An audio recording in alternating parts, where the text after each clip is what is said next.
छत्तीसगढ़ में चुनाव का जो पूरा माहौल जो दिखेगा आपको वो 26 अप्रैल के बाद दिखेगा जी। उसकी वजह ये है यशवंत कि राजनांदगांव से भूपेश बघेल छत्तीसगढ़ कांग्रेस के सबसे बड़े नेता हैं जी। और महासमुंद से पूर्व गृह मंत्री ताम्रध्वज साहू प्रत्याशी हैं जी।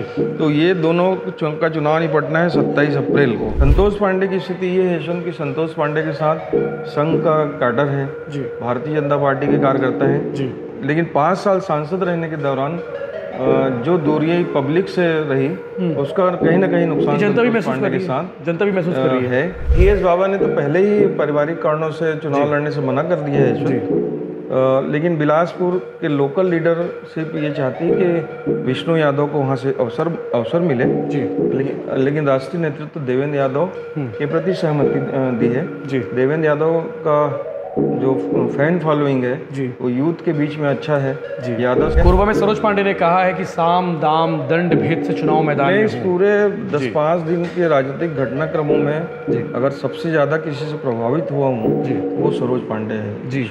डटी हुई है। जिस दिन से कोरबा में उनके नाम की घोषणा हुई जी वो एक दिन के लिए भी दूसरी जगह नहीं हटी हैं, दूर भी नहीं आई है और पूरी ताकत से। नमस्कार, जय जोहार, जय छत्तीसगढ़। देश में आम चुनाव का बिगुल बज चुका है, तारीखों का ऐलान हो चुका है। चुनाव आयोग ने एक शेड्यूल बता दिया है कि कब कब चुनाव होंगे। टोटल 7 फेज में चुनाव होंगे और 4 जून को नतीजे आएंगे, यानी कि 4 जून को पता चल जाएगा देश की बागडोर किसके हाथों में होगी। छत्तीसगढ़ की 11 सीटों में 3 चरणों पर मतदान होंगे। पहले चरण में एकमात्र सीट होगी बस्तर, उसके अलावा उसके बाद जो है दूसरे चरण में 3 सीट और तीसरे चरण में 7 सीटों पर मतदान होंगे। लेकिन अभी भी एक सवाल बाकी रह गया है।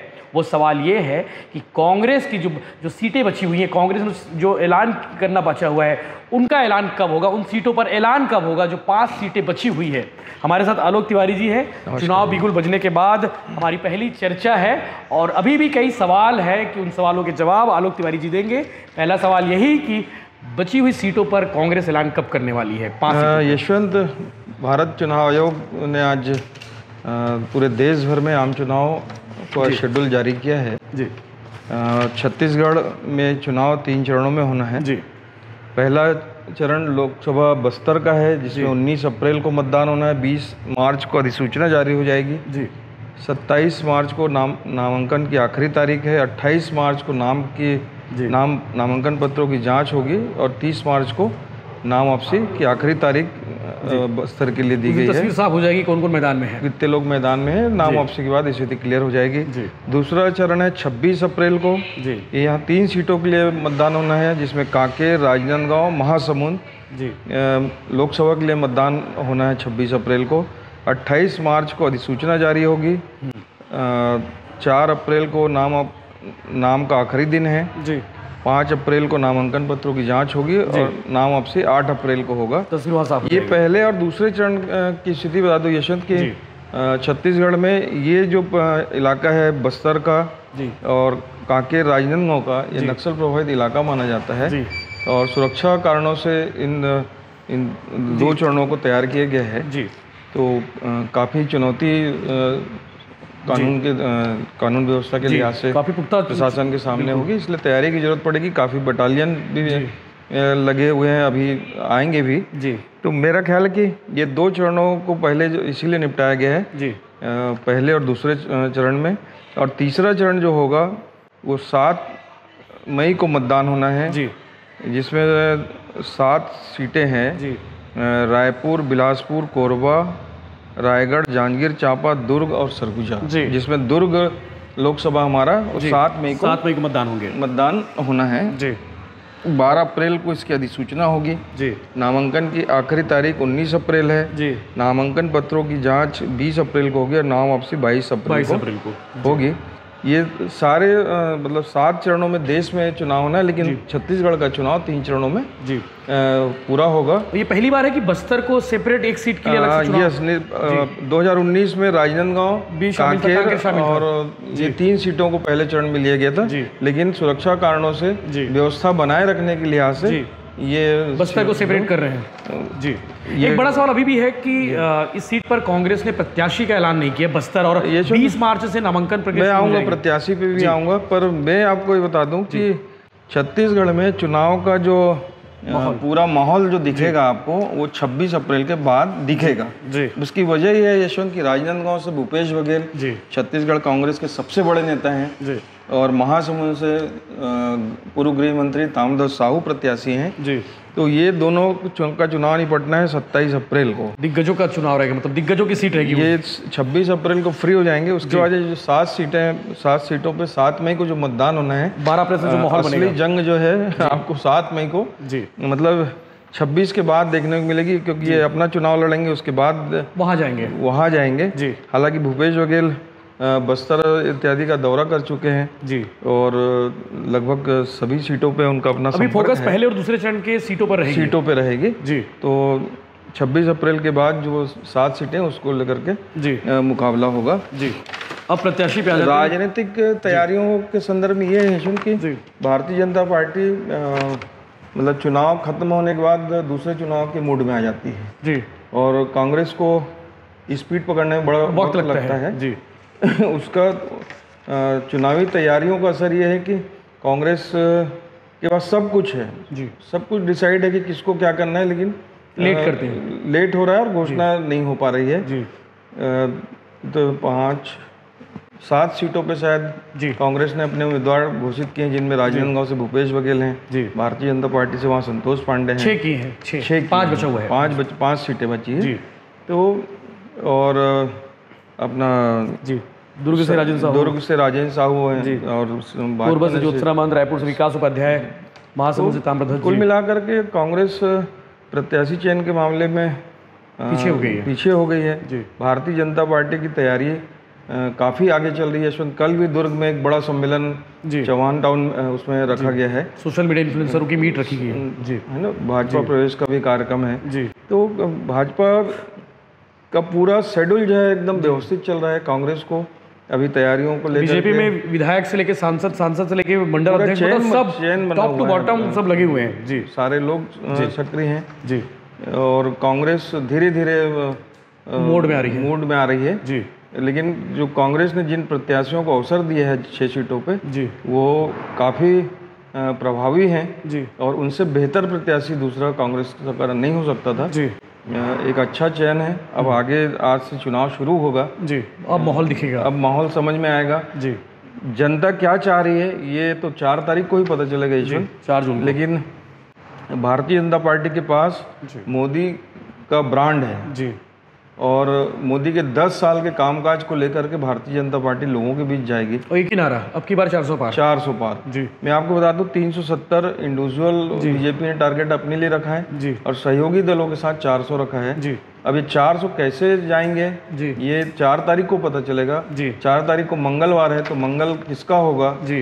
भारतीय जनता पार्टी क्या अपने लक्ष्य को पाएगी जी, या राहुल गांधी की जो पदयात्रा हम लोग देख रहे हैं वो कितना सफल होता है, कितना असर आने वाले समय में दिखेगा, ये 4 तारीख को ही जी पता चलेगा।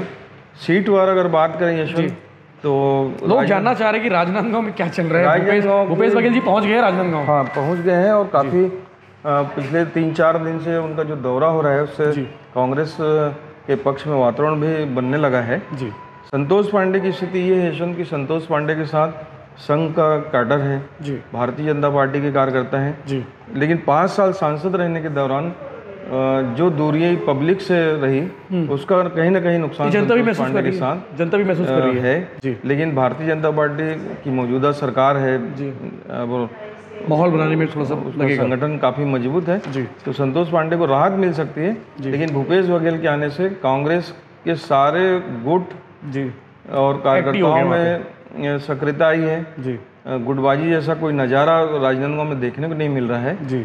और भूपेश बघेल भी चूँकि प्रदेश कांग्रेस कमेटी के अध्यक्ष भी रहे 2018 के पहले जी, तो कार्यकर्ताओं से सीधे उनका संवाद है जी। तो कहीं ना कहीं भूपेश बघेल एक बड़े चेहरे के तौर पे राजनांदगांव में जी चुनावी समर में है जी। बस्तर में महेश कश्यप वर्सेस कौन होने वाला है, दीपक बैज या फिर हरीश? मेरी जो जानकारी है यशवंत, दीपक बैज लगे हुए हैं, लेकिन पार्टी ये मानती है कि चूंकि दीपक बैज प्रदेश कांग्रेस कमेटी के अध्यक्ष भी हैं जी, और पूरे प्रदेश में चुनाव का संचालन उनको देखना है जी, तो हरीश लकमा के नाम पे भी विचार हो रहा है जी। दीपक या हरीश, दो में से किसी एक नाम की सहमति है जी, लेकिन वहाँ हरीश की डिमांड है जी।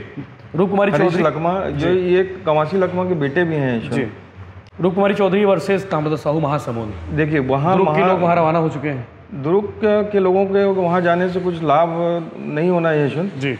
वहाँ जो समीकरण है महासमुंद में अभी तक जो समीकरण रहा है, 7 बार विद्याचरण शुक्ल सांसद रहे जी। अजीत जोगी जैसे कद्दा और बड़े नेता सांसद रहे।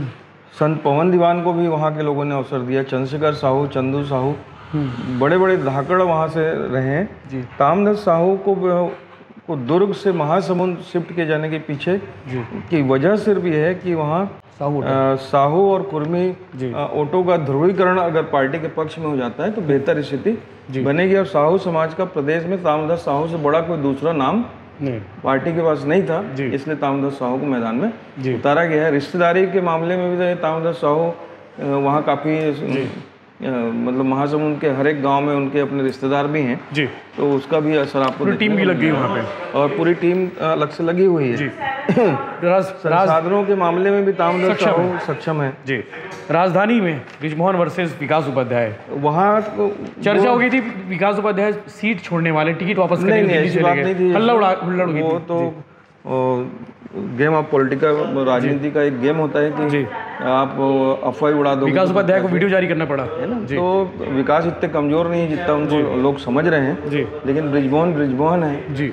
और मैं समझता हूँ कि ब्रिजमोहन अग्रवाल की लीड कितनी होगी इस पर लोग बातें कर रहे हैं जी। और देखना है कि 4 तारीख को क्या नतीजा आता है, क्या गुल खिलाते हैं वहाँ। और काफी उत्साह है लोगों में वहाँ चुनाव को लेकर के। कोरबा में सरोज पांडे ने कहा है कि साम दाम दंड भेद से चुनाव मैदान में इस पूरे 10-5 दिन के राजनीतिक घटनाक्रमों में अगर सबसे ज्यादा किसी से प्रभावित हुआ हूँ तो वो सरोज पांडे है जी। डटी हुई है। जिस दिन से कोरबा में उनके नाम की घोषणा हुई जी, वो एक दिन के लिए भी दूसरी जगह नहीं हटी है, दुर्ग भी नहीं आई है, और पूरी ताकत से पूरी संजीदगी के साथ संगठन को साथ में लेकर के कोरबा के सारे नेताओं को जी एक सूत्र में फिरो करके जी वो अपने चुनावी समर में हैं। बिल्कुल। रिजल्ट राजवाड़ी ननकीरम कवर लगातार साथ में चल रहे हैं। रिजल्ट क्या होगा ये बात का विषय है। पूरे देश में 152 सीटों पे जी भारतीय जनता पार्टी दूसरे स्थान पे थी यशवंत, उसमें कोरबा और दूसरा हमारा जो बस्तर की सीट थी वो था जी। तो 152 सीटों को लेकर के भारतीय जनता पार्टी 2019 का लोकसभा हारने के बाद से रणनीति बना ली थी और उन सीटों को लेकर के उन लोगों ने काम भी शुरू किया था जी। उसी का नतीजा है कि सरोज पांडे को प्रत्याशी के तौर पे कोरबा भेजा गया है जी। सरोज पांडे एक ब्रांड के तौर पे गई हैं वहाँ जी। राष्ट्रीय नेत्री हैं, कई पदों पे उन्होंने काम किया है। वो अपने भाषणों में दुर्ग का जिक्र जरूर कर रही कि लोग मुझे दुर्ग में विकास वीरांगना कहती हैं। हाँ, दुर्ग की पहचान मोतीलाल वोरा जी के बाद अगर किसी ने दी तो वो सरोज पांडे थी। मेयर के तौर पर उन्होंने जो काम किया है उसको लोग आज भी याद करते हैं जी। और बिल्कुल सामान्य परिवार के घर की बच्ची अगर इतने दूर सफर तय कर ले वो अपने आप में बड़ी उपलब्धि है। हालांकि महंत जी का कोरबा में महंत जी के परिवार की प्रतिष्ठा है जी। डॉक्टर चरणदास महंत के जो पिताजी थे डॉक्टर बिसाहू दास महंत जी, वो भी काफी प्रतिष्ठित परिवार से थे जी। तो वहाँ महंत की प्रतिष्ठा और सरोज की मेहनत के बीच का मुकाबला है। अब 4 तारीख को देखेंगे यशवंत क्या परिणाम आता है जी। बिलासपुर तोखन साहू वर्सेस देवेंद्र यादव या फिर विष्णु यादव या फिर टीएस बाबा, कांग्रेस में 3 में से कौन हो सकते हैं? टीएस बाबा ने तो पहले ही पारिवारिक कारणों से चुनाव लड़ने से मना कर दिया है यशवंत, लेकिन बिलासपुर के लोकल लीडरशिप ये चाहती कि विष्णु यादव को वहाँ से अवसर मिले जी। लेकिन राष्ट्रीय नेतृत्व देवेंद्र यादव के प्रति सहमति दी है जी। देवेंद्र यादव का जो फैन फॉलोइंग है जी, वो यूथ के बीच में अच्छा है जी। यादव समाज का बड़ा वोट बिलासपुर लोकसभा में है। तो विकास बोल रहा हूँ जी, विष्णु यादव या देवेंद्र यादव में से ही इस एक नाम पे वहाँ सहमति बनेगी आगे जी। एक सीट सरगुजा भी है जहाँ से अभी तक फैसला कांग्रेस नहीं कर पाई है। चिंतामणि महाराज के अपोजिट किसको लड़ा? चिंतामणि महाराज कांग्रेस से ही भारतीय जनता पार्टी में गए हैं, ये अपन पहले बता चुके हैं। वहाँ जो है टीएस बाबा, अमरजीत भगत जी, प्रेम साई टेकाम, इनके बीच जो सहमति जो बन रही है वो शशि सिंह के नाम पे सहमति बन रही है जी। शशि सिंह तुलेश्वर सिंह की बेटी हैं जी। और अभी भारत जोड़ो यात्रा में राहुल गांधी के साथ 3,500-4,000 किलोमीटर पैदल यात्रा भी उन्होंने की थी जी। काफ़ी सक्रिय हैं कांग्रेस की राजनीति में जी। तो शशि सिंह के नाम पे सहमति बनती वहाँ दिख रही है। कांकेर वीरेश ठाकुर या फिर नरेश ठाकुर कांग्रेस में भी ये जो पिछला 2019 का जो लोकसभा था जी, वो वीरेश ठाकुर ने बहुत करीब के मुकाबले से चुनाव हारा था जी। लगभग 8 या 9 हज़ार का ही अंतर था जी। तो वीरेश ठाकुर के नाम पे सहमति बनेगी ऐसा दिखता है, लेकिन नरेश ठाकुर भी वहाँ एक बड़े दावेदार के तौर पे सामने आए हैं जी। और मेरा ख्याल है कि ये टिकट भी 1-2 दिन में आजकल में क्लियर हो जाएगी जी। कल विजय बघेल जी का जन्मदिन था, कल माहौल जबरदस्त था, पूरा बंगला खचाखच था, रात तक बर्थडे मनाते गए। सांसद जी विजय बघेल बोल रहे थे कि यार ये पहली बार है इतने लोग इतना जनसमर्थन आशीर्वाद दिया, इसके मायने क्या है? देखिए विजय बघेल जी की लोकप्रियता पे कहीं कोई सवाल नहीं है जी। वो पूरे 5 साल लोगों के बीच रहे, लोगों के सुख दुख में आते रहे और सामान्य आदमी भी विजय बघेल से आसानी से मेल मुलाकात कर सकता था। सांसद जैसा ग्लैमर कभी मैं तो नहीं देखा जी, है ना। और विजय बघेल जी संसदीय क्षेत्र में काफ़ी संपर्क में लोगों के रहे। नवागढ़ से लेके बेमेतरा कहाँ दूर बड़ी लोकसभा है यशवंत दुर्ग लोकसभा तो विजय बघेल की लोकप्रियता में कहीं कोई संदेह नहीं है। राजेंद्र साहू के चुनावी मैनेजमेंट, सबसे मजेदार बात यह है कि राजेंद्र साहू के उम्मीदवार बनने से निराश घर में बैठे कांग्रेस के लोगों में भी उत्साह आ गया है।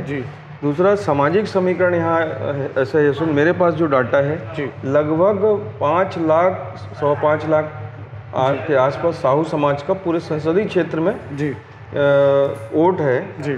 और हम लोग 2009 का चुनाव यहाँ पे देखे हैं यशवंत जी कि ताराचंद साहू जी जब पार्टी से बगावत करके निर्दलीय नगाड़ा छाप में लोकसभा का चुनाव लड़ते हैं 2,61,000 वोट आ जाते हैं ताराचंद साहू जी को मिला है जी।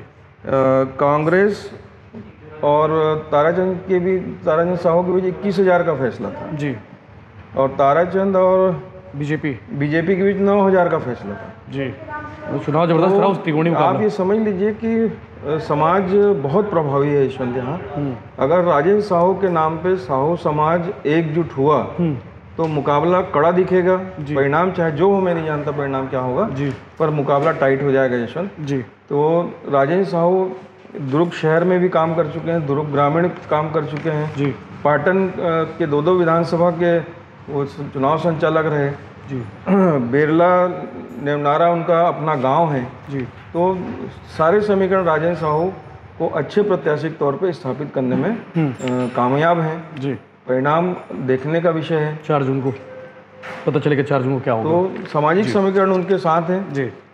साहू समाज के सामने ये चुनौती है यशवंत जी, क्योंकि अगर परिणाम उलट गया जी या ईवीएम में नहीं दिखा वो रिजल्ट जो है तो दोबारा समाज प्रतिनिधित्व मांगने की स्थिति में कैसे रहेगा, क्योंकि तामदास साहू को अभी हाल में ही हराए हैं जी। उनके लिए चैलेंज है, मतलब ग्रामीण से समाज के लिए चैलेंज है कि समाज अपनी उपयोगिता और अपने आप को कैसे साबित करता है। बिल्कुल, आने वाले समय में और क्या कुछ होने वाला है, मतलब ये टिकट वितरण के अलावा चुनाव बिल्कुल बच गया है, बड़े नेताओं के दौरे शुरू हो जाएंगे। बहुत तूफानी दौरा होना है यशवंत। मेरा ख्याल है कि जो प्रधानमंत्री जी का शेड्यूल बन रहा है जी, तो 5 जगह खुद देश के प्रधानमंत्री भारतीय जनता पार्टी के स्टार प्रचारक नरेंद्र मोदी आने वाले हैं जी। राजनाथ सिंह, स्मृति ईरानी जी और आपके अमित शाह जी, ये सब लगातार आएंगे जी। देखिए, संगठन के लिहाज से भारतीय जनता पार्टी बेहद सुदृढ़ है जी और उनका एकदम टाइट शेड्यूल है जी।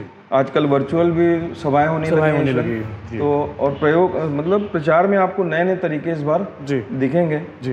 तो जो विधायक है दुर्ग जिले के उनके लिए भी चैलेंज रहेगा कि उनके लिए लीड दिलाना, लीड चैलेंज तो है यशवंत कि जैसे हमारे वैशाली नगर में 41,000 का अंतर है जी।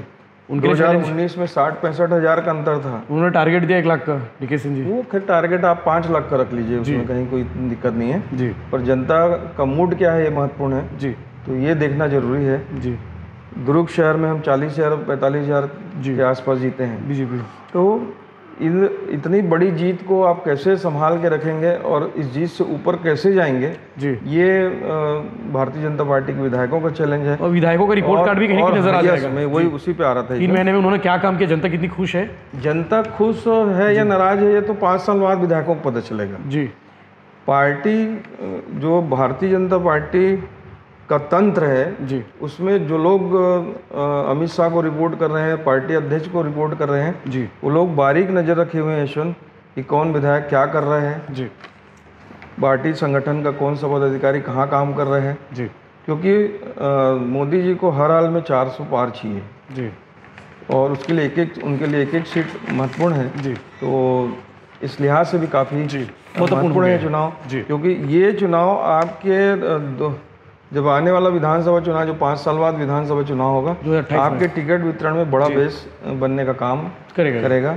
अगर आपकी विधानसभा से शानदार लीड मिलती है, आप अपने जीत से ऊपर जाने की स्थिति में आते हैं जी, तो निश्चित रूप से आपकी दावेदारी बरकरार रहेगी, अन्यथा खतरे में मोदी जी का है सांसदों के टिकट काटे हैं जी।